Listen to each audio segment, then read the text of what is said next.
প্রিয় ভাই ও বোনেরা, জীবনের কিছু সত্য আছে যেগুলো অস্বীকার করলে মানুষ ধ্বংস হয়ে যায়। প্রথম সত্য হলো, সময় নষ্ট করা মানেই জীবন নষ্ট করা। আজকে যে সময় তুমি অযথা অপচয় করছো, কাল সেটা আর ফিরবে না। দ্বিতীয় সত্য হলো, মিথ্যার উপর দাঁড়িয়ে কেউ টিকে থাকতে পারে না।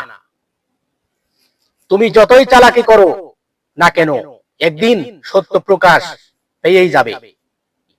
তৃতীয় সত্য হলো, অহংকার পতনের মূল।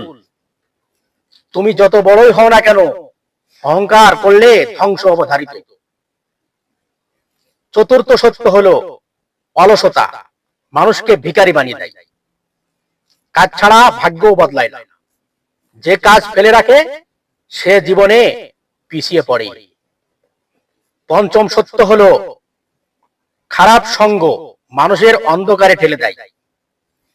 তুমি কাদের সাথে চলছো সেটাই নির্ধারণ করবে তুমি কেমন হবে।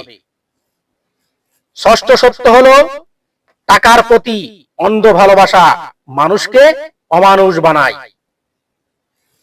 অতিরিক্ত লোভ এক সময় সম্মান, সম্পর্ক, শান্তি সবকিছু কেড়ে নেয়। আরেকটি গুরুত্বপূর্ণ সত্য হলো, আল্লাহকে ভুলে গেলে মানুষ কখনো সফল হতে পারে না। যার ভেতরে ঈমান নেই, তার জীবনে যতই অর্জনে থাকুক না কেন, শেষে কেবল শূন্যতা আর ধ্বংস থাকে। তাই মনে রেখো, সময়কে মূল্য দাও, মিথ্যা ত্যাগ করো, অহংকার ছেড়ে দাও, খারাপ সঙ্গ থেকে দূরে থাকো, আর আল্লাহকে সব সময় স্মরণ করো।